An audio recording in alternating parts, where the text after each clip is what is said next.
इस प्रकार की कथा सुखदेव स्वामी ने राजा परीक्षित को सुनाई।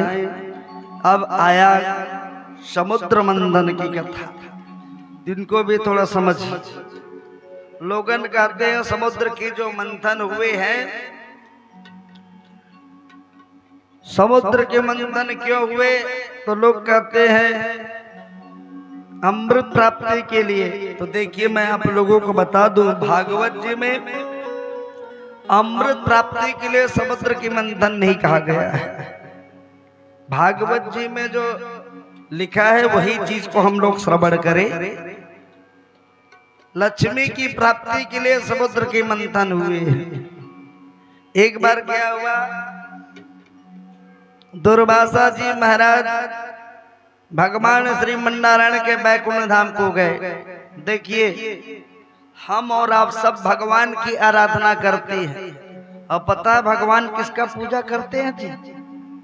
ब्राह्मण की पूजा करते हैं कि नमो ब्रह्मण्य देवाय गो ब्राह्मण हिताय च जगत हिताय कृष्णाय गोविंदाय नमो नमः। हम सब भगवान की आराधना करते हैं, लेकिन भगवान जो है ब्राह्मण और गो माता की आराधना करते हैं।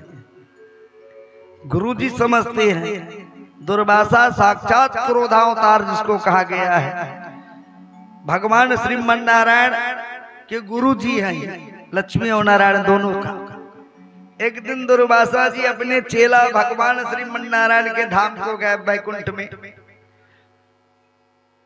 तो लक्ष्मी नारायण ने गुरु जी को आए जान करके गुरु जी का बहुत सुंदर पूजा अर्चना की है। पूजा अर्चना करने के बाद भगवान लक्ष्मी नारायण ने एक हार पहराए अपने गुरु जी को, माला। लक्ष्मी नारायण का हार बहुत सुंदर था। दुर्वासा जी बैठे बैठे विचार करने लगे, अरे मैं तो साधु संत हूँ, मेरे को माला मुद्री की क्या जरूरत है? लक्ष्मी नारायण ने मेरे को इतना सुंदर हार पहराए हैं, तो क्यों न मैं हार को देवराज इंद्र को दे दूं। जो देवराज इंद्र स्वर्ग की गद्दी पर बैठ करके माला को पहनेंगे तो उनको अच्छा लगेगा। यह विचार करके दुर्वासा जी जो है बैकुंठ से सीधा स्वर्ग में आए, जहां पर देवराज इंद्र रहते हैं। दुर्वासा जी को देख करके देवता लोग बढ़िया सुंदर सम्मान किए। देवराज इंद्र ने दुर्वासा जी की पूजा अर्चना की और जैसे प्रणाम किए, वैसे ही दुर्वासा जी अपने माला जो पहरे हुए थे माला को निकाले और निकाल करके देवराज इंद्र के गला में डाल दिया। उस समय देवराज इंद्र पहन लिए और मने मन में सोचने लगा कि मैं इतना बड़े राजा, स्वर्ग की राजा हूं मैं, अब इतना बड़े राजा हो करके एक महात्मा भिक्षुक ब्राह्मण के पहरे हुआ माला को कहीं मैं पहन लूंगा तो लोग क्या कहेंगे? उनको अच्छा नहीं लगा। तो धीरे की निकाली और निकाल करके अपने हाथिल पहरा दी। हाथिल क्या मालूम है किसका हार है? हाथी कुछ समय के बाद अपने सूर से टोरा और तोड़ करके पटका और अपने चरणों से वो हार को मसल दिए। ये दृश्य को देख लिया, कहा दुर्वासा जी।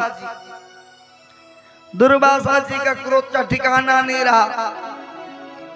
दुर्वासा जी बड़े दिन से क्रोधित हो गए और क्रोधित होकर कहने लगे, एक तो मैं गलती किया कि लक्ष्मी नारायण के दिया हुआ हार को मैंने किसी को देना नहीं था, अब मैंने दे भी दिया, इन्होंने लक्ष्मी नारायण का अपमान किया है।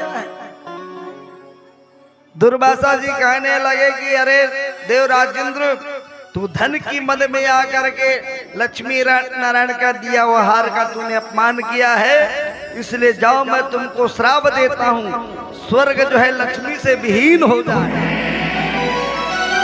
अब जैसे गुरु जी ने श्राप दिया, तुरंत लक्ष्मी जी जो है स्वर्ग में जितना लक्ष्मी थे वो सब समुद्र में जाकर के समाहित होने लगे। नारायण के पास में भी लक्ष्मी बैठे रहा बैकुंठ में। गुरु जी के श्राप के द्वारा वो भी अंदर समुद्र के अंदर। अब बेगर लक्ष्मी का तो हाहाकार मच गया भैया। गुरु जी ने श्राप दिया है तो लक्ष्मी महारानी नीचे चले गए समुद्र के अंदर। सब देवता लोग बिना लक्ष्मी की हाहाकार मच गए। और जैसे हाहाकार मचा ब्रह्मा जी के पास गए। ब्रह्मा जी ने कहा कि तूने ब्राह्मणों का अपमान किया है, इसलिए श्राप दे दिए। क्या करना चाहिए? लक्ष्मी के बगैर तो जीवन तो व्यर्थ है। उस लक्ष्मी जी को प्राप्त करना है तो समुद्र की मंथन करना पड़ेगा। तो समुद्र की यदि मंथन करना है तो क्या करे? बोले अकेला देवता लोग के तुम लोग समुद्र की मंथन करोगे तो नहीं हो पाएगा। तो अब ऐसा करो, राक्षसों के साथ मित्रता करो और राक्षस और देवता मिलकर के समुद्र की मंथन कहीं करोगे तब समुद्र की मंथन होगा। देवता लोग कहने लगे महाराज राक्षस लोग हमारे बातें नहीं मानते, सुनते ही नहीं। तो कहा देखो भाई सुनाना तो पड़ेगा, स्वार्थी तुम लोग हो तो स्वार्थ में देवताओं को भी थोड़ा हिस्सा बंटवारा देना पड़ेगा। बोले बातें नहीं सुनी कैसे करी? तब ब्रह्मा जी ने कहा एक काम करो, कहा देवता मन जा करके राक्षसों से कहो कि चलो समुद्र की मंथन करते हैं, इससे क्या होगा? तब बोलना कि अमृत निकलेगा। वो अमृत से क्या होता है? जब पूछेगा बोल लेना भाई कि अमृत को बढ़िया पी लेंगे हम लोग आपस में, लड़ाई झगड़ा वो मर भी नहीं कर। सब देवता लोग मिलकर के राक्षसों के पास गए और राक्षसों के पास जाकर के कहने लगे, देवता राक्षसों के राजा बलि थे, कैसे आए हो? तब कहा कि समुद्र की मंथन करना है। बोले क्यों? तब कहने लगे कि भाई देखो हम लोग दोनों कश्यप के पुत्र हैं, दिति और अदिति दोनों के पुत्र हैं और भाई भाई हम लोग केवल लड़ते झगड़ते रहते हैं, एक दूसरा मारा देता। अमृत निकल ही तो देवता और राक्षस दोनों मिल करके पी ले वो। अब पी ले वो तो मरण नहीं, एक दूसरा भले मारत नहीं वो लेकिन मरबो तो नहीं। राक्षस मन ले बात जज गए ठीक ही थे। वैसे देवता ले ज्यादा ताकतशाली कौन होते? राक्षस मन। बोले तब तो हमारा वो ताकत बढ़ जाए। ले ठीक है, कहा हुआ है कहीं से तैयार हो गया। और जैसे तैयार हुए वैसे ही सुखदेव जी ने कहा कि राजा परीक्षित समुद्र की मंथन करने के लिए देवता और राक्षस लोग जब तैयार होते हैं मदराचल पर्वत की मथानी बनाया गया, बांसुरी नाग की रस्सी बनाया गया। सुखदेव जी ने कहा कि राजा परीक्षित जब मदराचल पर्वत को समुद्र के अंदर में जैसे डालना जब चालू किया, मदराचल पर्वत जो है सागर में समाहित होने लगा, अंदर जाने लगे। तब भगवान श्रीमन्नारायण जो है कच्छप रूप धारण कर लेते, कछुआ का रूप धारण कर लेते भगवान। और कच्छप नारायण भगवान की और कछुआ के रूप धारण करके भगवान जो है अपने पीठ पर वो मदराचल पर्वत को स्थापित किया। और जैसे स्थापना जब कर लेते हैं वैसे ही अब बांसुरी नाग की रस्सी बनाई। अब बांसुरी नाग की रस्सी के द्वारा एक तरफ देवता एक तरफ राक्षस लोग मंथन करेंगे कहकर।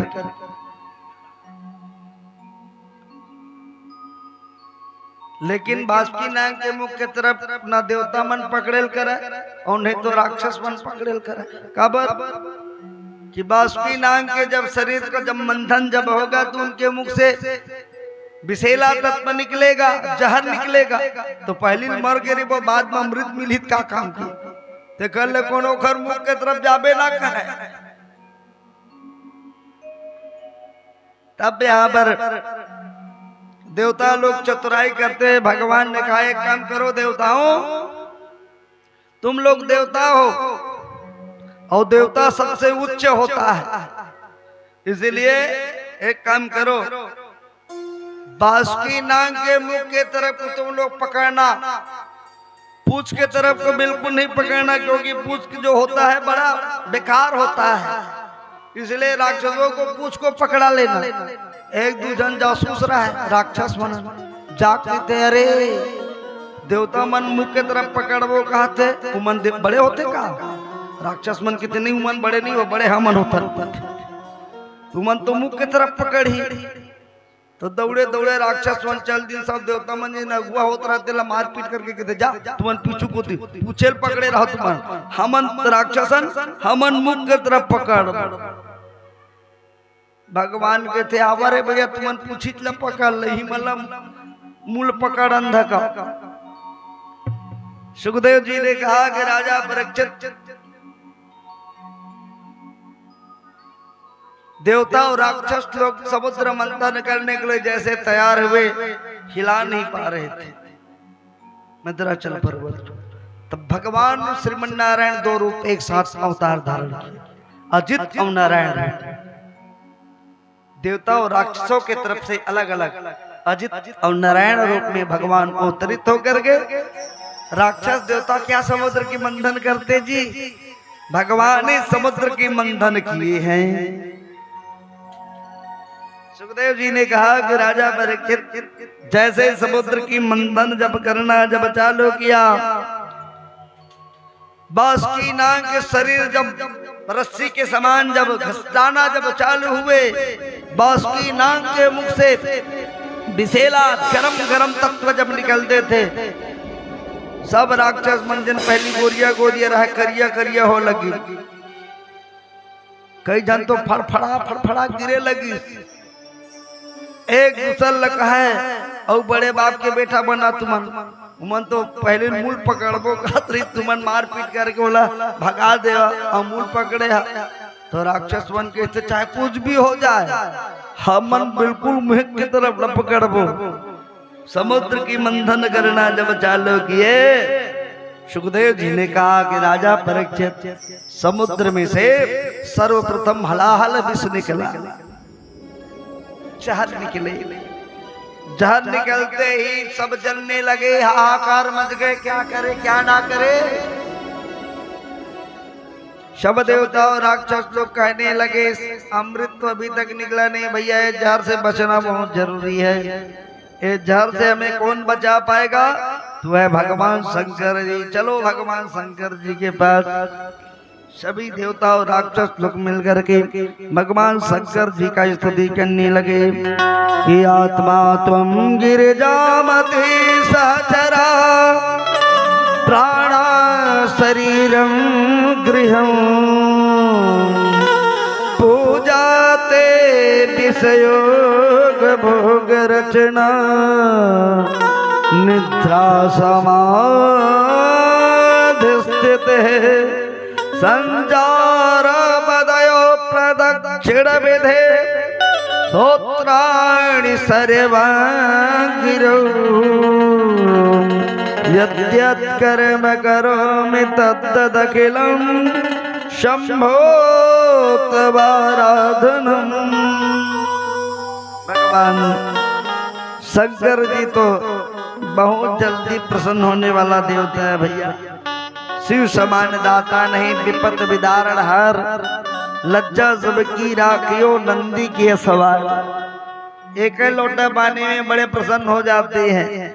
सब देवता और राक्षस लोग जैसे स्तुति किए, भगवान शंकर जी प्रकट हो गए, कहा रे देवताओं कहो राक्षसों कैसे याद किए हो। तब कहने लगे महाराज हम लोग अमृत प्राप्ति के लिए समुद्र की मंथन कर रहे थे, अभी तक तो अमृत की दर्शन नहीं हुआ है, हलाहल विष निकल गया, प्रभु आप इस विष से हमको बचाइए। भगवान शंकर जी ने कहा कि बाहरे देवता बाहरे राक्षसों, तुम लोग कितना स्वार्थी हो। सब देवता और राक्षस मिलकर के समुद्र की मंथन किए, लेकिन शिव परिवार को किसी को बताए भी नहीं थे। शंकर जी के परिवार को किसी को नहीं बताए थे। नहीं, शुभ कार्य के करने के पहले गणेश जी की पूजा होता है कि नहीं होता है? लेकिन इतना बड़े कार्य समुद्र की मंथन करने के प्रतिज्ञा गणेश जी की पूजा नहीं किए। अब पूजा नहीं किए इसीलिए हलाहल विष पहले निकला। अगर पूजा कहीं कर लिए रहते तो विषैला तत्व नहीं निकलता। भगवान शंकर जी ने बात तो कहा कि तूने हमारे परिवार को किसी को नहीं पूछा, ना तो दुर्गा जी के पूछे, नहीं तो गणेश जी को पूछा, नहीं तो शंकर जी को, और अंततः तुम हमारे शरणागत हुए हैं। क्या करें? कहा महाराज गलती हो गया, क्षमा करना, आप हलाल विष से आप हमको बचाइए।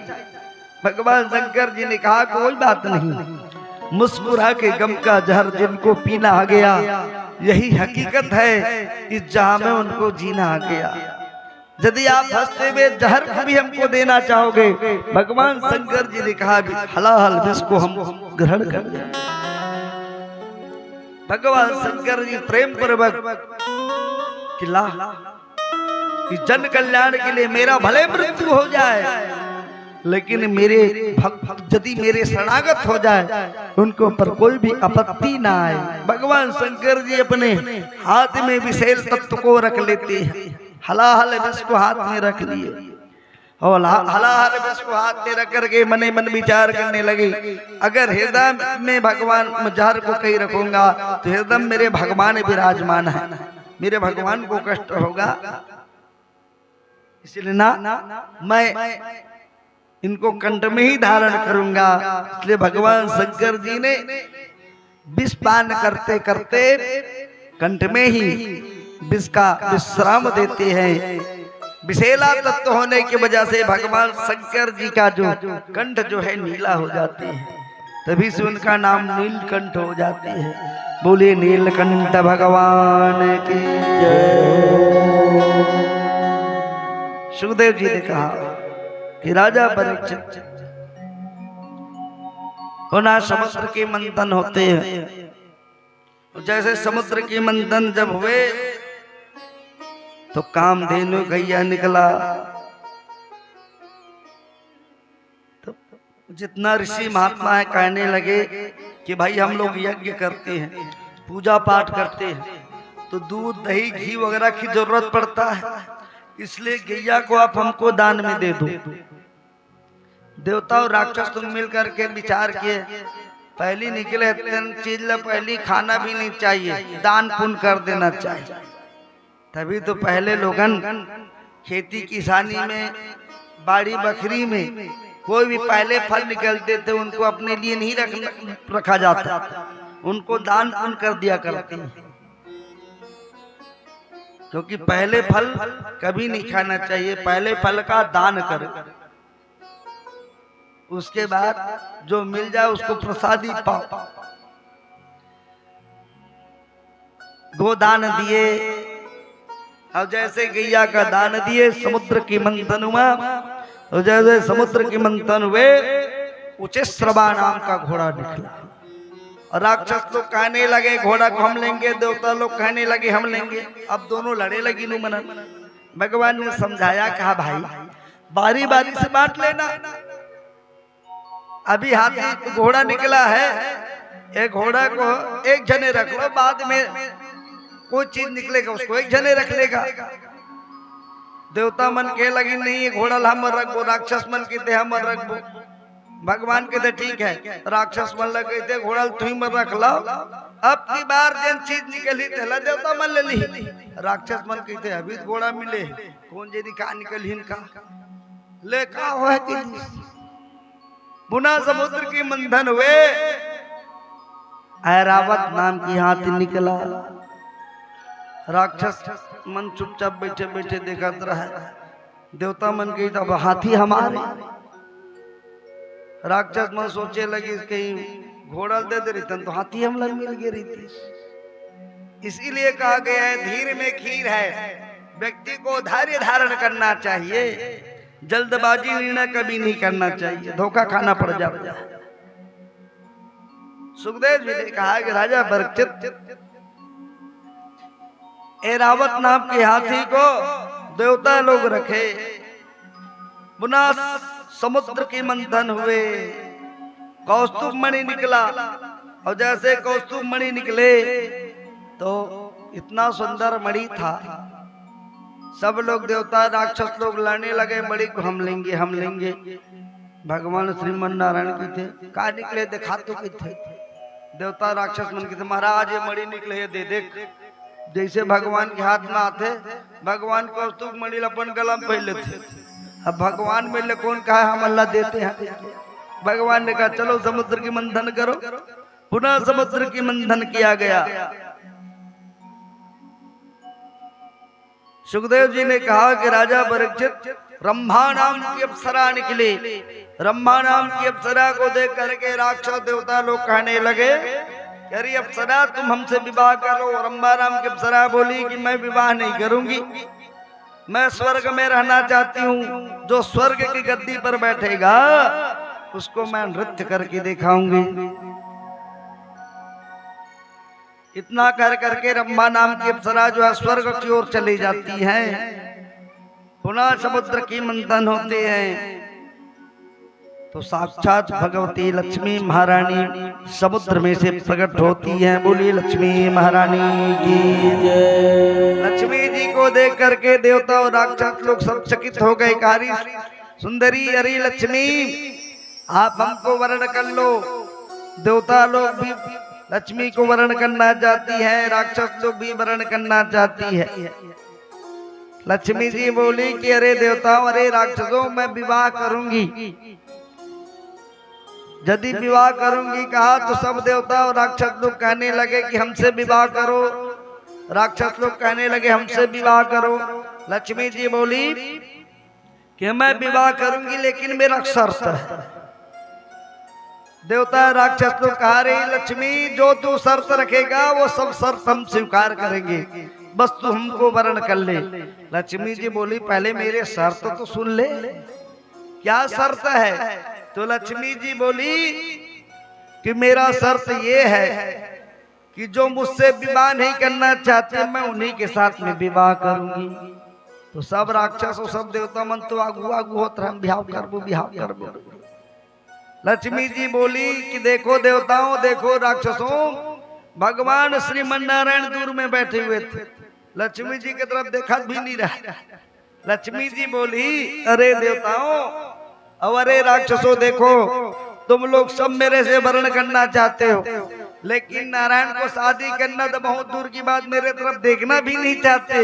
लक्ष्मी जी बोली मैं वही नारायण के साथ में वर्ण करूंगी।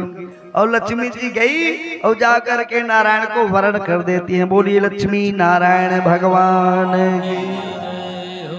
सुखदेव जी ने कहा कि राजा परीक्षित पुनः समुद्र के मंथन हुए, और जैसे समुद्र की जब मंथन होते हैं तो समुद्र में से वारुणी देवी निकली। वारुणी माने होता है मदिरा, शराब निकले, और जैसे शराब निकला वैसे ही सब राक्षस लोग दौड़े दौड़े गए और वही अमृत खा करके सब पीना चालू कर देते हैं। सब मत वाला हो गए, अरे वाह ऐसा अमृत हम आज तक नहीं मिले भैया। अब जब डुबकी लगा लगा करके मदरा को पीना चालू किए, देवता मन भी दौड़त दौड़त जाते, हम मतलब मिल जा थोड़ा से। भगवान ने इशारा किया रे थोड़ा दूरी रहो उसको, तो राक्षस मन भी बोला छिपावा हम तोला देवेली के रण के। भगवान के तू ही मन पियत रहो राधे राधे। भगवान ने देवताओं से कहा कि देखो ये मदिरा है, इससे दूरी बना करके चलो। पुनः समुद्र की मंथन हुए, समुद्र में से चंद्रमा निकले, कल्प वृक्ष निकला, अंततः धनवंतरी जो है अमृत का घड़ा लेकर के निकले। सुखदेव जी ने कहा कि राजा परीक्षित जैसे समुद्र में से धनवंतरी जो है अमृत के घड़ा लेकर के निकलते हैं, राक्षस लोग धनवंतरी के हाथ से अमृत के घड़ा को छीन करके भागना चालू किया। सब देवता मन टुकुर टुकुर खड़े खड़े देखा भगवान की देखा होगा। बोले महाराज अमृत लेगो भागा थे भगवान की देव मन सब पी ली तुम खड़े खड़े नहीं जा कहा करी तो महाराज तुम तो धार के भागा थे। भगवान ने कहा कि जाओ पीछे करो उनका छीनो अमृत को। तब देवता मन पीछू पीछू राक्षस के दौड़ना चालू किए। भगवान ने समझ गया कि राक्षसों के हाथ से अमृत ऐसे मिलने वाला नहीं है। तब भगवान श्रीमन नारायण वहीं पर विश्व मोहिनी रूप धारण कर लेते हैं। बोले विश्व मोहिनी भगवान की। भगवान सुंदरी का स्वरूप धारण किए और राक्षस लोग अमृत को लेकर के भाग रहे थे। तो भगवान सुंदरी स्वरूप में वहां पर प्रकट हो गए सामने में। भगवान की सुंदरता पर सब राक्षस लोग मोहित हो गए। अब बिना कुछ कहे राक्षस लोग अमृत के घड़ा को लाए और भगवान ने विश्व मोहिनी के हाथ में पकड़ा दिया बिना मांगे। भगवान कहते का चीज भैया या तुमन मोर हाथ में दे दिया। राक्षस लोग कहने लगे रे सुंदरी तू बहुत अच्छी है, हम लोग भाई भाई आपस में लड़ रहे हैं, तू बहुत अच्छी है, तुम्हारे हाथों के द्वारा हमको अमृत मिलना चाहिए। भगवान विश्व मोहिनी ने राक्षसों के पास कहने लगे कहा कि देखो इतना कीमती तत्व है चीज है उसको बिना सोचे समझे मेरे हाथ में क्यों दे दिए। बहुमूल्य रत्न है अमृत, बिना सोचे समझे तुम मेरे हाथ में दे दिए। देखिए भगवान विश्वास जीतना चाहता। भगवान कहने लगे कि कथम कश्यप जायादा पुंचल्याम में संगीता। भगवान ने कहा करे कश्यपों के पुत्रों मुझ जैसे पुंचन नारी के ऊपर विश्वास नहीं करना चाहिए। पुंचल माने होता है वेश्या नारी। भगवान अपने आप को इतना नीचे बताए कि मुझ जैसे पुंचन नारी के ऊपर तुम्हें कोई प्रकार के विश्वास नहीं करना चाहिए। जैसे वेश्या कहा तब तो राक्षस बन के थे, तब तो तोरे हाथ में मन पीबो की थे, तुम ही हमको पिलाओ। तब भगवान विश्व मोहिनी ने कहा ठीक है हमारे हाथों के द्वारा पियोगे। बोले हाँ। तो एक काम करना पड़ेगा। क्या? देवता और राक्षस लोग सब पहले स्नान करके आओ, तब बढ़िया पंगत बना करके पंक्ति तुम लोग बैठोगे तो मैं परोस दूंगी, उसमें क्या है। तो सब देवता लोग मिलकर के बढ़िया सुंदर सरोवर में गए और सरोवर में जा करके डुबकी लगा करके आ गए। और राक्षस मन कभू नहीं नहा रहा है बेचारा मन, बाजू में ठीक डबरा रहा है, चुभरुग ले डूबी और लादे की थे। भगवान ने कहा ऐसे थोड़ी देंगे। तो पूरा एक लाइन में देवता लोग बैठो, एक लाइन में राक्षस लोग बैठो, पंक्तिबद्ध होकर के बैठाते हैं भगवान। सब राक्षस और सब देवता लोग बैठ जाते हैं और जैसे बैठे वैसे ही सुखदेव जी ने कहा कि राजा परीक्षित। भगवान परोसना चालू किया, मंद मंद मुस्कुराते मुस्कुराते कभी देवता की तरफ जाते हैं तो राक्षस मन के तेरे सुंदरी होती वाले मत चालू कर, हमार को दिल पहली चालू कर, खत्म हो जाता। भगवान मंद मंद मुस्कुराते मुस्कुराते राक्षसों के पास आते हैं और राक्षसों के पास अगर कहने लगे अरे राक्षसों तुम लोगों के पास बुद्धि वगैरह है कि नहीं। राक्षस मन के थे किसी के हमारे में बुद्धि नहीं है, हम बहुत बुद्धिमान हैं। तब कहने लगे कि देखो ये अमृत का घड़ा है, ये अमृत की घड़ा में ऊपर वाला जो हिस्सा होता है वो पानी जैसे हिस्सा रहता है और नीचे हिस्सा में गाढ़ा वाला हिस्सा रहता है। जैसे माताएं दाल पकाती हैं और जब दाल जब पक जाती है तो उनको मथाने में बढ़िया सुंदर मंथन कर दो, उसके बाद 10 मिनट के लिए कहीं छोड़ दो तो गाढ़ा वाला हिस्सा नीचे हो जाता है और पानी वाला हिस्सा ऊपर हो जाता है। भगवान ने ही बात को कहा कि देखो ये अमृत का घड़ा है, गाढ़ा वाला नीचे में है, पानी पानी ऊपर में है, तो पानी पानी देवताओं को पिला देती हूँ और बढ़िया गाढ़ा गाढ़ा जमा ज्यादा ताकत रही तेला तू मला दे दू। और राक्षस मला थोड़े मालूम है ये अमृत में भी गाढ़ा पानी होते राक्षस मन कहते हाँ ठीक करा था ते हाँ जा जा पानी पानी मतलब वही मतलब पिला दे बढ़िया गाढ़ा गाढ़ा ला मार मन बल्ला देते। अब भगवान अभी समोहनी मंद मंद मुस्कुराते मुस्कुराते देवताओं को अमृत बांटना चालू किया। और जैसे अमृत देना जब चालू किए, राहु नामक एक राक्षस था, उन्होंने कहा सब देवता मन बैठे भगवान श्रीमन नारायण नहीं दिखाई दे रहे हैं, ऐसा तो नहीं ये नारी का रूप धारण करके तो नहीं आ गया होगा। समझ में आ गया तो राहु राक्षस जो है देवताओं के रूप धारण किया और देवता के रूप धारण करके सूर्य और चंद्रमा के बीच में जाकर के बैठ गए। भगवान को ज्ञात हो गया कि राहु बीच में बैठे हैं, उनको भी अमृत पिलाए, ओहुल पिला दी।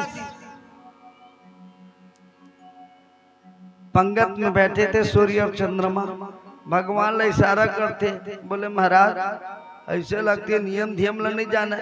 पंगत का आजकल तो लोग भूल गए हैं। पंगत में जब बैठा जाते हैं तो पहले सब भोजन पर जब परोस आ जाता है तब जय जयकार बुला करके एक साथ भोजन प्रसादी प्राप्त करते हैं। ये नियम राक्षस ला मालूम नहीं रहा, जैसे ओकर हाथ माथे तो तुरंत पी जाते वो। और सूर्य चंद्रमा टुकुर टुकुर देखते, सूर्य चंद्रमा समझ गए हमार जात सकन हो, ऐसे लगते तभी नियम धियम ला नहीं जाना। भगवान ला इशारा किया महाराज कोई राक्षस हमारे बीच में बैठ गया, भगवान कितने बैठे रान तक नहीं तू उपद्रव करी, अभी और बाकी है इन लोगों को देना।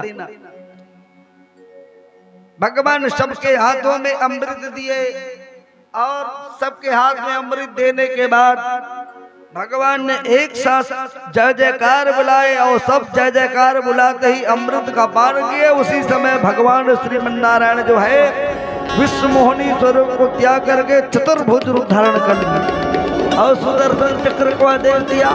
सुदर्शन चक्र को छोड़े, सुदर्शन चक्र उड़ते उड़ते गया और राहु के गर्दन को काट दिया। अमृत पी ले रहा है, मरीज नहीं अमृत भी दिए थे, मरे नहीं। तो सिर भाग हो गया राहु और धड़ भाग हो गया केतु। देखिए सत्संग की महिमा बड़ा न्यारी कहा गया है। कुछ क्षण के सत्संग में सूर्य चंद्रमा के बीच में राक्षस होकर के राहु ने बैठा, तो आज नवग्रह में उनकी पूजा होती है।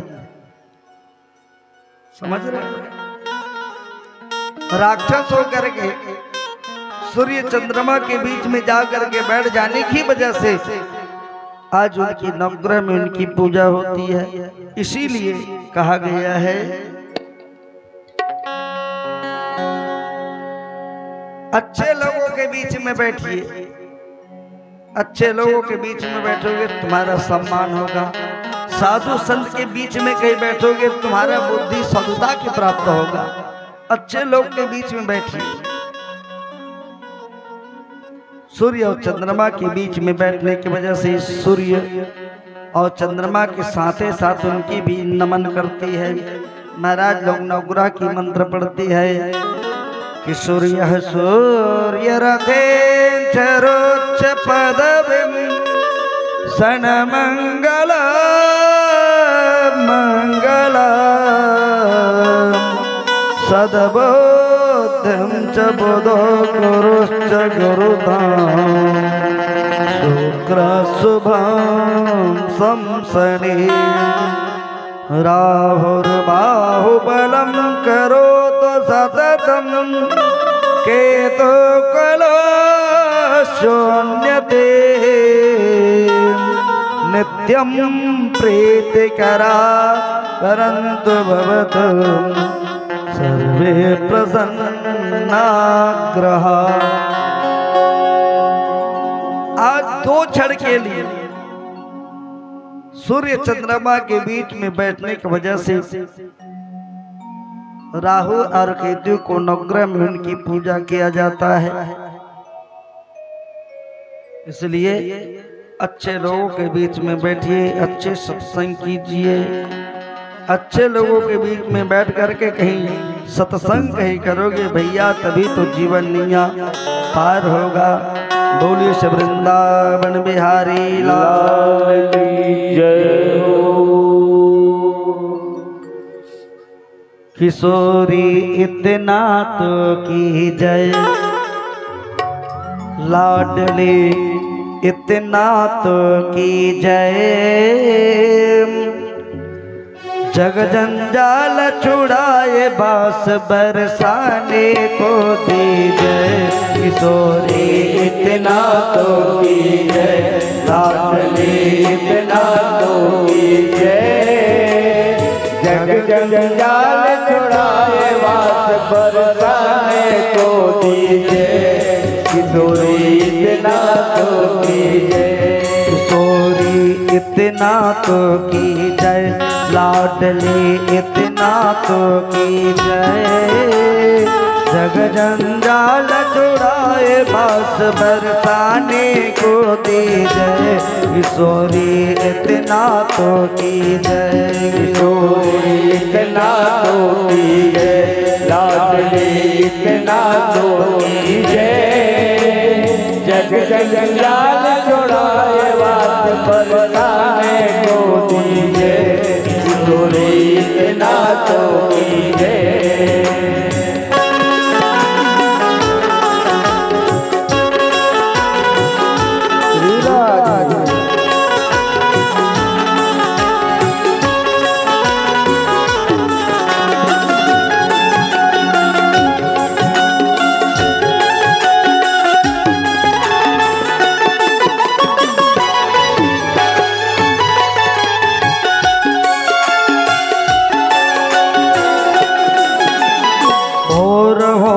महलन में थारे सेवा नित दिन जाऊं।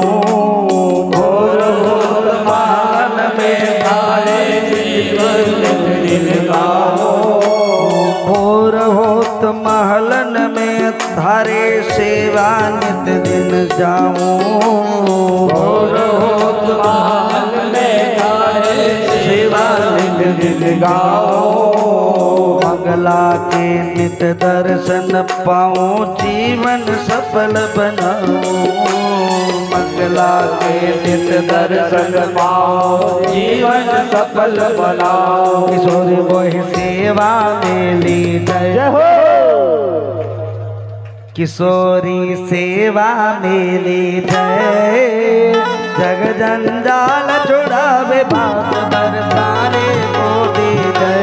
किशोरी इतना तो कीजिए, लाडली इतना तो कीजिए। जग जंजाल छुड़ावे बास बरसाने को दीजिए।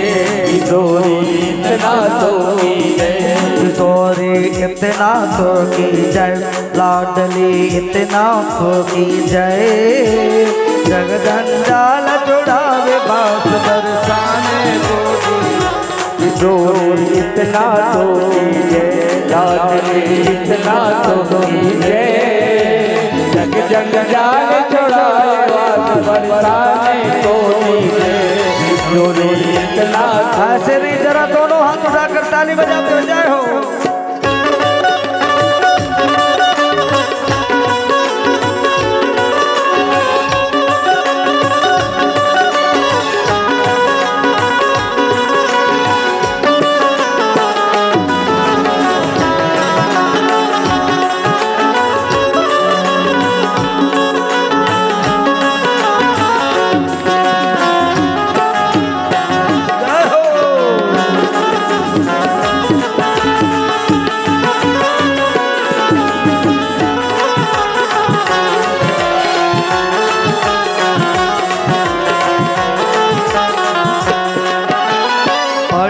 रहूं मैं द्वार तिहारे रसिकन दर्शन पाऊं। पड़े रहूं मैं द्वार तिहारे रसिकन दर्शन पाऊं। पड़ी रहूं मैं द्वार तिहारे रसिकन दर्शन पाऊं। पड़े रहूं मैं द्वार तिहारे रसिकन दर्शन पाऊं। भगतन के पद धूल मिले तो अपने शीश लगाऊं। भगतन के नित धूल मिले तो अपने शीश झुकाऊं। भगतन के पद धूल मिले तो अपने शीश लगाओ। भगतन के नित धूल मिले तो अपने शीश झुकाऊं। किशोरी मोहि द्वारे पेली जय, किशोरी द्वारे पेली जय। जग जंजाल छुड़ावे भास बरसाने कोटि जय। किशोरी इतना तो की जय, लाडली इतना तो की जय। जग जंजाल छुड़ावे भास बरसाने कोटि जय। किशोरी इतना तो की जय, लाडली इतना तो की जय।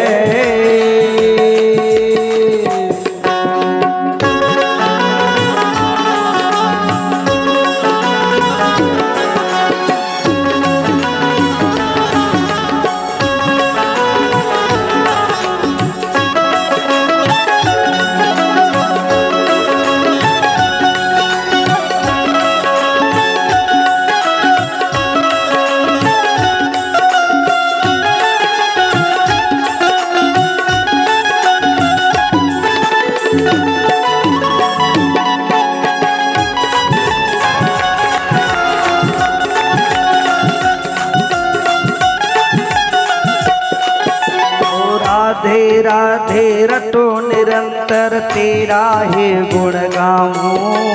राधे राधे रटो निरंतर तेरा ही गुण गाऊं। राधे राधे रटो निरंतर तेरा ही गुण गाऊं। राधे राधे रटो निरंतर तेरा ही गुण गाऊं। तेरे ही गुण गा गा करके अपने हो जाऊं। तेरा ही गुण गा गा करके तेरा ही हो जाऊं। तेरा ही गुण गा गा करके तेरा ही हो जाऊं। तेरा ही गुण गा करके तेरा ही हो जाऊं। किशोरी मोहि चरणों में ली जय, किशोरी चरणों में ली जय। जंजाल छुड़ावे भास बरसाने कोटि जय। किशोरी इतना तो की जय, लाडली इतना तो की जय। जग जंजाल छुड़ाए भास बरसाने कोटि जय। किशोरी इतना तो की जय, लाडली इतना तो की जय। जग जंजाल छुड़ाए भास बरसाने कोटि जय। किशोरी इतना तो की जय, लाडली इतना तो की जय। जग जंजाल छुड़ाए भास बरसाने कोटि जय। किशोरी इतना तो की जय। बोले वृंदावन बिहारी लाल की जय हो। हमारे राधे श्याम भैया भगवान के बर्थडे अभी से मनाना चालू कर दिए हैं। ठीक है, होना भी चाहिए। गिफ्ट वगैरह खूब लाए हैं। हमारो मन पर बढ़िया बढ़िया माला बना करके लाए। पैसा लगा है, ठीक भी है, पैसा भी लगना चाहिए। हाँ, ठाकुर जी की असीम कृपा है। इनकी कृपा होती है तभी ये सब होती है। अरे नहीं तो कौन पूछता है? ठाकुर जी की कृपा हुआ है तभी पूछा जाता है।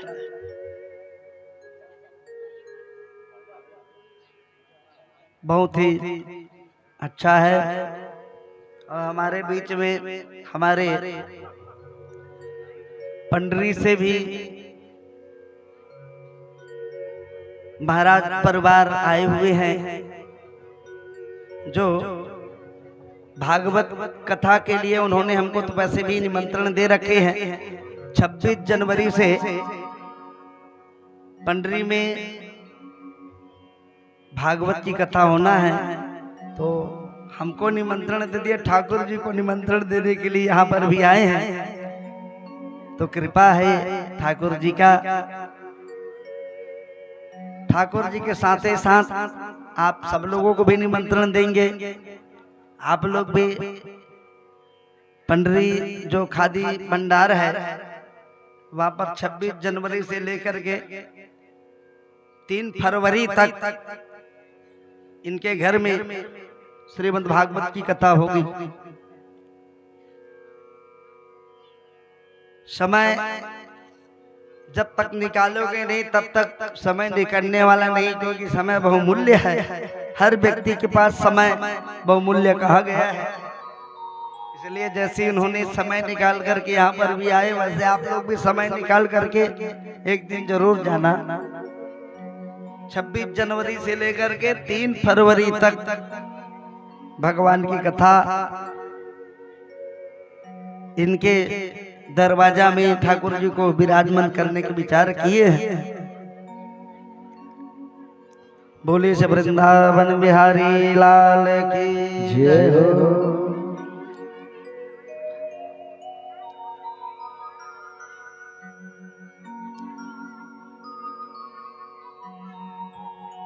आइए आइए।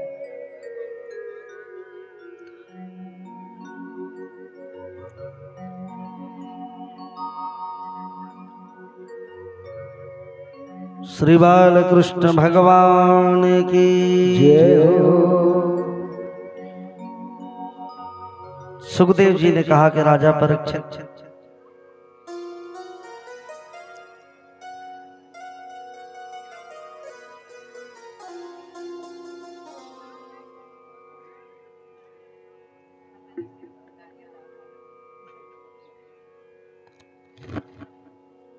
जय हो। नहीं तो हमको निमंत्रण है, मैं आप लोगों की तरफ से बोल देता हूँ, हाथ जोड़ करके इन लोगों को सबसे बोल दो। निमंत्रण आप सभी को दे रहे हैं। आप लोग कथा सुनने के लिए इनके स्थान में जरूर जाना। 26 जनवरी से 3 फरवरी तक। अभी तो ये 23 तारीख को 23 दिसंबर को यहाँ पर हमारा कार्यक्रम पूर्ण होगी। 24 तारीख से शिवानंद नगर में काजिनो लोग भी आएंगे भगवान के दरबार में निमंत्रण देने के लिए। 24 तारीख से 1 जनवरी तक शिवानंद नगर, श्रीनगर शिवानंद नगर में होना है। वहां पर लोग आइए, आप लोग आइए। उसके बाद हो सकेगा निमंत्रण देने के लिए और आएंगे। 8 जनवरी से 16 जनवरी तक बिरगांव में होना है। उसके बाद 17 जनवरी से 25 जनवरी तक अभी गुप्त है। 1-2 दिन के बाद वो भी फाइनल होगा। 17 जनवरी से 25 जनवरी तक गुप्त नाम है। 1-2 दिन के बाद मैं नाम बताऊंगा कौन सा गांव में होना है। उसके बाद 26 जनवरी से महाराज जी लोगों के यहाँ पंडरी में होना है, जिसका निमंत्रण आप सब लोगों को मिल गया है। आप लोग आइए, निमंत्रण देने के लिए आए हैं। आप लोग बिल्कुल जाइएगा, निमंत्रण मिला है तो जाना है कथा सुनने का। खाए बा निमंत्रण नहीं दे, कथा सुने बा। अब ऐसा बात नहीं ठाकुर जी की दरबार है वहां पर तो पूरा पूरा भंडारा ही है, ऐसी बात भी नहीं है। लेकिन भगवान की कथामृत पान करने के लिए जरूर पहुंचो और कथामृत पान करते हुए अपने जीवन नैया को बिल्कुल पार लगा। बोलिए वृंदावन बिहारी लाल की जय।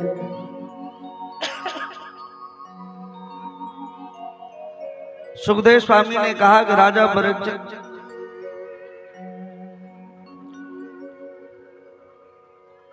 सब देवताओं को अमृत पिलाया, राक्षस लोग अमृत से वंचित हो गए। जैसे राक्षस लोग अमृत से वंचित हुए, तब तो देवासुर संग्राम में दोनों राक्षस और देवताओं का खूब घमासान युद्ध हुआ। और जैसे युद्ध जब होते हैं सब राक्षस लोग मारे गए, सब देवता लोग अमृत पी लिए थे, कोनो नहीं मरी नू मना, सब देवता लोग अमृत को प्राप्त कर लिया। और जैसे अमृत को जब प्राप्त कर लेते हैं तो सुखदेव जी ने कहा कि राजा परीक्षित, यह खबर राक्षसों के गुरु शुक्राचार्य को जब ज्ञात हुआ तो शुक्राचार्य ने संजीवनी विद्या के द्वारा जितना राक्षस मर गए थे सभी राक्षस को पुनः जीवित करते हैं। राक्षसों का जो राजा है, राजा बलि, हाथ जोड़ कर के अपने गुरु शुक्राचार्य जी के पास कहा, गुरु जी ये शरीर प्राणहीन हो चुका था, इस शरीर में प्राण देने का काम आपने किया है, इसलिए गुरु जी आपकी आज्ञा का पालन करेंगे। तो शुक्राचार्य ने कहा कि देखो राजा बलि, तू स्वर्ग की प्राप्ति के लिए ये सब उपाय करता है, इंद्र के सिंहासन पर बैठना चाहता है, और इंद्र के सिंहासन पर वही व्यक्ति बैठ सकता है जो 100 यज्ञ कर लेता है।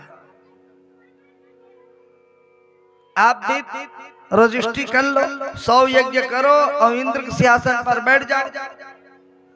राजा बलि ने कहा कि गुरुजी शुभ काम में देरी ही क्यों, अभी संकल्प करो और अभी से संकल्प करके यज्ञ करना प्रारंभ कर दो। तो राजा बलि संकल्प करके यज्ञ करना प्रारंभ किए। कहां पर करेंगे? तो नर्मदा नदी के तट पर भृगु क्षेत्र है, जहां पर राजा बलि ने यज्ञ किए। और ठाकुर जी की कृपा है भैया, ऐसे ऐसे स्थान में ठाकुर जी ने हमको भी बुलाए हैं जहां पर राजा बलि यज्ञ किए हैं। वही जगह पर आज से 8-10 साल पहले वहां पर भी भगवान भागवत की कथा सुनाने का सौभाग्य प्राप्त हुआ है, जहां पर राजा बलि यज्ञ किए। आज भी राजा बलि की जो आहुति है उन्हीं की विभूति आज भी वहीं पर प्रसाद दिया जाता है, विभूति की प्रसाद।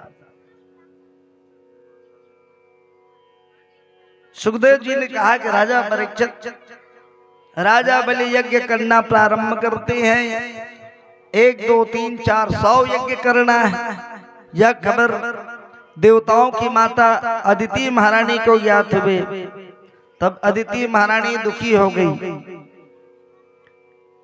कि 100 यज्ञ जब राक्षस लोग पूर्ति कर लेंगे तो स्वर्ग की गद्दी पर राक्षस लोग बढ़ जाएंगे, तब तो मेरा बेटा लोग दुखी हो जाएंगे, इधर उधर भटकेंगे, क्या करूं, यही चिंतित हो रहे थे।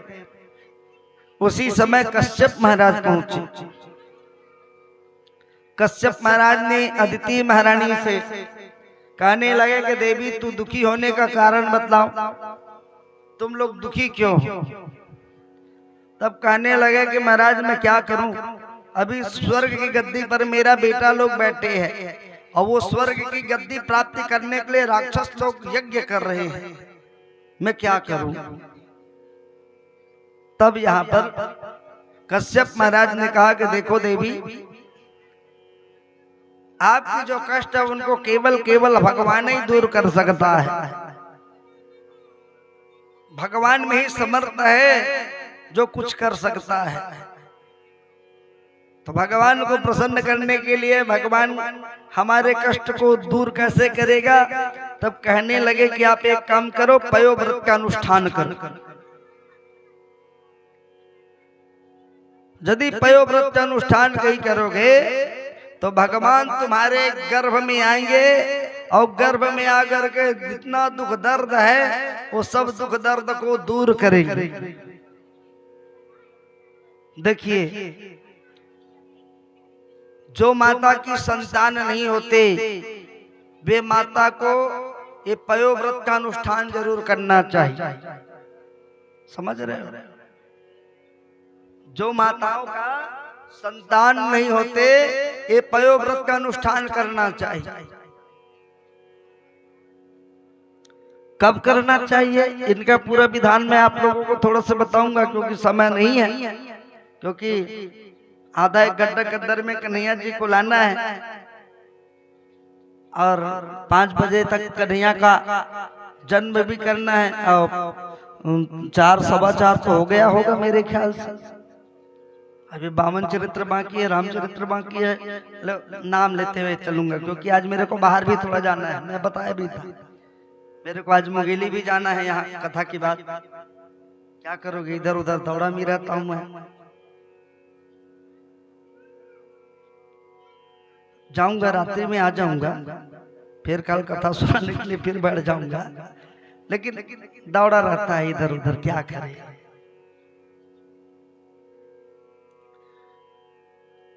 तो पयोव्रत का अनुष्ठान जरूर कर।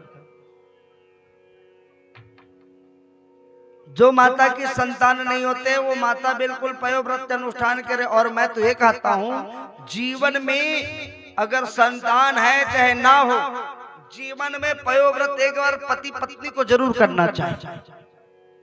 संतान हो तो संतान सुख को प्राप्त करेगा, संतान नहीं होगा तो उनका संतान निश्चित होगा। मैं नहीं कह रहा हूं, भागवत जी कह रहा है। इनका अनुष्ठान जरूर कब करना चाहिए? तो कहते फाल्गुन श्यामले पक्ष, फाल्गुन के शुक्ल पक्ष की प्रतिप्रदा तिथि से लेकर के द्वादशी तिथि तक ये व्रत अनुष्ठान करना चाहिए। फाल्गुन के महीना में पर्वा तिथि से लेकर के द्वादशी तिथि तक के अनुष्ठान करो, पयोव्रत अनुष्ठान करना चाहिए। कैसे विधान है वो विधान को भी बता दूं थोड़ा से। जो सूरज होते हैं, जो सूरज होते हैं, वो सूरा जो दांत वाला जो सूरा होते हैं, जो जिसको जंगली सूरा कहा गया है, ये सुअर नहीं, जो जंगली सुअर, उनकी दांत के द्वारा जो मिट्टी जो निकाला जाता है, वो मिट्टी को लाओ, वही मिट्टी को ला करके वही मिट्टी का लक्ष्मी नारायण की प्रतिमा बनाओ, चाहे जैसा भी बने, और उन्हीं को ला करके उनका 12 दिन तक उनका खूब पूजा पाठ करो, स्नान चंदन धूप दीप नैवेद्य के द्वारा।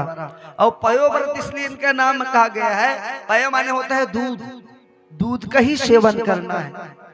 पति पत्नी दोनों बढ़िया सुंदर भगवान की आराधना करो, अब 12 दिन तक केवल दूध हालो, दूध पीजिए, और दूध पी करके ठाकुर जी के समक्ष कहीं प्रार्थना कहीं करोगे तो जरूर ठाकुर जी तुम्हारा पुकार जरूर सुनेगा। ये अनुष्ठान जरूर करिए। ये मैं नहीं कह रहा हूं, अदिति महारानी के पास कश्यप महाराज जी ने उपाय बताया। कहा देवी तू पयोव्रत का अनुष्ठान कर, व्रत करो, यदि व्रत करोगे तो भगवान तुम्हारे गर्भ में आएगा, और गर्भ में आकर के तुम्हारा जो दुख दर्द है उनको दूर करेगा। अदिति महारानी ने वो पयोव्रत का अनुष्ठान किया। फाल्गुन की महीना आया, अब फाल्गुन की महीना जब आते हैं वैसे ही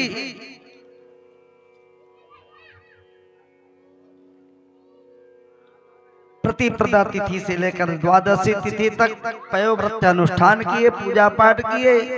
उस समय राजा बलि जो है 99 यज्ञ कर रहे थे, 98 पूर्ण होकर के 99 में चालू हो रहा था। एक यज्ञ बाकी था। भगवान श्रीमन नारायण प्रकट होकर कहा कि माता जी मैं तुम्हारे गर्भ में आऊंगा, क्योंकि पयोव्रत अनुष्ठान किया मतलब गर्भ में जरूर आऊंगा, लेकिन माता जी नन्हे से बालक कहीं बन करके तुम्हारे गोद में खेलूंगा तो 100वां यज्ञ पूर्ण हो जाएगा राजा बलि का, तो मैं चाह करके कुछ नहीं कर पाऊंगा, इसलिए मैं गर्भ में आऊंगा और तुरंत बड़े होकर के तुरंत उनके पास जाऊंगा। सुखदेव जी ने कहा कि राजा परीक्षित, भगवान श्रीमन नारायण जो है अदिति महारानी के गर्भ में प्रवेश किए, और 98 के बाद 99 यज्ञ जैसे प्रारंभ हुए, सब देवता लोग प्रार्थना करने लगे। कहा कि प्रभु जल्दी प्रकट हो जाइए, जल्दी प्रकट हो जाइए, नहीं 100वां कब चालू हो जाए तो कुछ कर नहीं पाएंगे। सब देवता लोग जैसे प्रार्थना किए, सब देवता की प्रार्थना को स्वीकार करते हुए भगवान श्रीमन नारायण जो है अदिति महारानी के गर्भ से पावन रूप में भगवान प्रकट हो जाते हैं। आकाश मंडल में सभी देवता लोग धूम बजाते हुए पुष्प की वर्षा किए। बोलिए वामन भगवान की। वामन रूप में भगवान जैसे प्रकट होते हैं और जैसे भगवान प्रकट हुए वामन उंगुल के थे, इसलिए भगवान का नाम वामन भगवान कह देते हैं। भगवान का जात कर्म संस्कार नामकरण संस्कार भी करते हैं। अब ये सब संस्कार करने के बाद भगवान ब्राह्मण कुल में है जन्म लिए हैं, नामकरण संस्कार करते हैं तो उनका नाम उपेंद्र रखा। भगवान वामन का नाम क्या है? उपेंद्र। और कब जन्म हुआ है? भादो की महीना शुक्ल पक्ष की द्वादशी तिथि को भगवान वामन ठीक 12 बजे प्रकट हुए।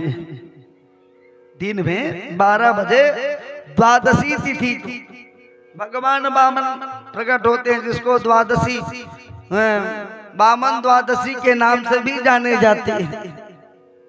उसी द्वादशी तिथि में भगवान वामन का प्रकट हुए हैं। उपेंद्र इनका नाम है। वामन उंगुल की होने की वजह से इनका नाम वामन कहते हैं। बटवा भगवान, बौना भगवान, दत्त की भारी भगवान रहा। ब्राह्मण कुल में जन्म लिए भगवान, इसलिए ब्राह्मण कुल में जन्म लेने की वजह से ब्राह्मण का कोई भी कर्म हो जिसमें सर्वश्रेष्ठ कर्म कहा गया है यज्ञोपवीत जनेऊ, जिसको बरुआ भी कहते हैं। भगवान का वामन का यज्ञोपवीत संस्कार करते हैं। तो कितनों भी बड़ा आदमी क्यों ना हो भैया, जब यज्ञोपवीत संस्कार जब होते हैं तो बड़े से बड़े ब्राह्मण क्यों ना हो, धनवान ब्राह्मण क्यों ना हो, 5 घर में कम से कम भिक्षा मांगने के लिए जाना ही पड़ता है। इसीलिए तो कहते हैं ना कि औरन को धन चाहिए बावरी, ब्राह्मण के केवल धन भिक्षा। ब्राह्मण का धन केवल भिक्षा कहा गया है। 5 घर में कम से कम जाकर के भिक्षा जरूर मांगते हैं। सुखदेव जी ने कहा कि राजा परीक्षित, भगवान वामन जब ब्राह्मण कुल में जन्म लिए, यज्ञोपवीत संस्कार जब किया, बृहस्पति महाराज ने यज्ञोपवीत संस्कार किए, कश्यप महाराज ने मेखला दिया भगवान को, पृथ्वी माता ने भगवान से कहा कि प्रभु मैं क्या दूं। भगवान ने कहा कि आज जो तू देना चाहता है तू दे दे। देखिए भगवान का जितना भी अवतार हुए हैं, ध्यान से सुनिएगा, भगवान का जितना भी अवतार हुए हैं भक्तों को देने के लिए अवतार धारण किए हैं। लेकिन 52 एक अवतार एक ऐसा अवतार है जिस अवतार में भक्तों के पास से भगवान लेने के लिए अवतार धारण किए, देने के लिए नहीं, लेने के लिए भगवान अवतार धारण किए हैं। आज पता चलेगा अजय भैया, आज भगवान को तुम लोग कितना दोगे, क्योंकि आज लेने के लिए भगवान अवतरित हुए हैं। हम में जो समर्थ है वो समर्थ के अनुसार भगवान को बिल्कुल निछावर कर, क्योंकि भगवान का दिया हुआ चीज है, भगवान को ही अर्पण करना है। क्योंकि अवतार धारण किया लेने के लिए भगवान वामन ने यहाँ पर पृथ्वी माता ने कहा कि प्रभु मैं क्या दे दूं। भगवान ने कहा पृथ्वी जो देने है दे, आज मैं लेने के लिए अवतार धारण किया हूं। तो पृथ्वी माता ने भगवान वामन को मृगचर्म दिए। आकाश देवता ने कहा कि प्रभु मैं क्या दूं। भगवान ने कहा तू भी दे दे। तो आकाश देवता ने कहा महाराज कभी तो मेरे ऊपर के द्वारा धूप बरसता है, कभी जल की बरसता है, इसलिए भगवान वामन को आकाश देवता ने छत्र दिया, छाता। क्या ये धूप और पानी दोनों से बचाएगा?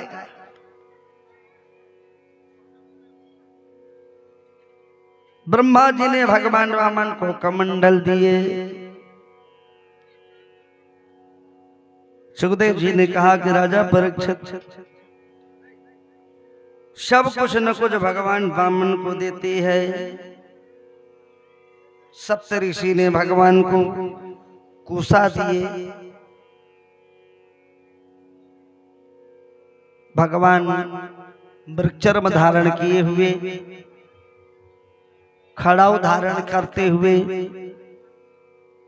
एक हाथ में कमंडल है, एक हाथ में छाता है। भगवान ठुमुक ठुमुक करके जब चन्ना जब चालू किए, कुबेर आए। कुबेर ने कहा कि प्रभु, आपकी सुंदरता को देख करके आपके पास सब कुछ है, हाथ में छाता है, कमंडलू है, मृगचर्म है, खड़ाऊ है। प्रभु, मेरे समझ में एक चीज आपके पास नहीं है। क्या चीज? का भीख मांगने वाला पात्र आपके पास नहीं है। कुबेर ने सोना का भिक्षा पात्र ला करके दिए। भगवान ने कहा, भगवान वामन ने कहा, कुबेर, ये सोना के भिक्षा मांगने के लिए कहीं जाऊंगा, सोना के पात्र को लेकर के, तो कोकरो घर के दरवाजा में कहीं खड़ा हो, एक तो नाने किन में भगवान ये भिक्षा पात्र के साथ साथ मूल चोरा कर अपन घर में रख ली। मेरे को भैया ये सोन का भिक्षा पात्र नहीं चाहिए, मेरे को तो दुनिया चाहिए, दोना, ये दोना में भिक्षा पात्र हो। दोना लेकर के और साक्षात भगवती उमा महारानी भिक्षा देने के लिए, जो अन्नपूर्णा महारानी है, भगवान को भिक्षा देने के लिए स्वतः आई है। और जब भिक्षा देने के लिए जब आई, भगवान ठुमक ठुमक करके जब चन्ना जब चालू किया, भगवान के सुंदरता को देख करके लोगन समझ नहीं पा रहे हैं कि है तो है कौन। भगवान ने विचार किया कि मैं घरों घर कहीं भिक्षा मांगूंगा तो समय लगेगा, इसलिए मैं घरों घर भिक्षा मांगने के लिए नहीं जाऊंगा। जहां पर राजा बलि यज्ञ कर रहे हैं वहां पर मैं जाऊंगा। यही विचार करने के लिए भगवान जो है जब निकले तो मार्ग में जो दे उनके पास से लिए, जहां पर यज्ञ कर रहे थे वहां पर निकल पड़े। लोगन भगवान को देख करके यही विचार करने लगे, सूर्य के समान चेत, इतना तेजस्वी थे। लोग कह रहे हैं राजा बलि जो यज्ञ कर रहे हैं, उस यज्ञ को देखने के लिए साक्षात भगवान सूर्य आ रहे हैं। किसी ने कहा सूर्य, किसी ने कहा नहीं नहीं, ये सूर्य नहीं हो सकता, राजा बलि के प्रभाव से साक्षात यज्ञ भगवान ही बालक रूप में अवतरित हुए हैं। सुखदेव जी ने कहा कि राजा परीक्षित, भगवान को पहचानना सब चाहते हैं, लेकिन भगवान पहचान में आ नहीं रहे हैं, क्योंकि लीला तो कुछ और करते हैं भगवान। सुखदेव जी ने कहा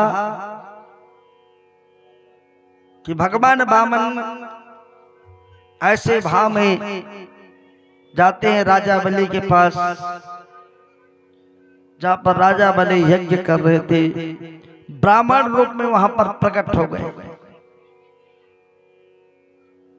और जैसे प्रकट होते हैं, भगवान ब्राह्मण का स्वरूप देख करके राजा बलि जो यज्ञशाला में जा रहे थे, दौड़ करके पहुंचे भगवान वामन के पास। हाथ जोड़ करके राजा बलि कहने लगे, महाराज आप मेरे पास आए हो, आपके स्वरूप को देख करके मेरे को ऐसा लगता है तो आप ब्राह्मण की बालक हो। हाथ जोड़ करके बोले, बोल ब्राह्मण देवता, जो तू मांगेगा वो हम तुम्हें देंगे।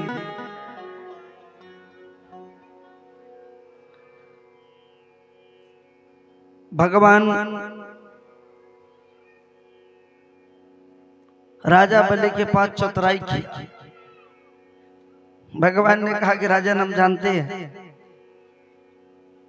हम जानते हैं, हम जो मांगेंगे वो तुम बिल्कुल जरूर दोगे, हम अच्छी तरह जानते हैं। क्यों? हम तुम्हारे पूरा पूरा खानदान को जानते हैं। देखिए मांगने की भी कला होती है, मांगने की भी कला होती है। हर व्यक्ति के पास कोई चीज कहीं मांगना चाहोगे तो ऐसे मिलने वाला नहीं है अजय भैया। मांगने का भी कला होती है। कैसे कला? जैसे तुम जाना था अजय भैया के घर में, अजय भैया के घर में खल बट्टा हवा है और मांगे कहीं कोनो जहाओ तो तुरंत कहीं मांगियो तो अजय भैया एक बार टरकाक जरूर कोशिश करी। किसी के पास कोई भी चीज मांगने के लिए जाओगे तो एक बार बहाना करेगा नहीं देंगे कह करके, लेकिन मांगने की जो कला होती है, बोले बामन भगवान की जय। हम लोगों के बीच में भगवान बामन आ रहे हैं, भाव और श्रद्धा के साथ चल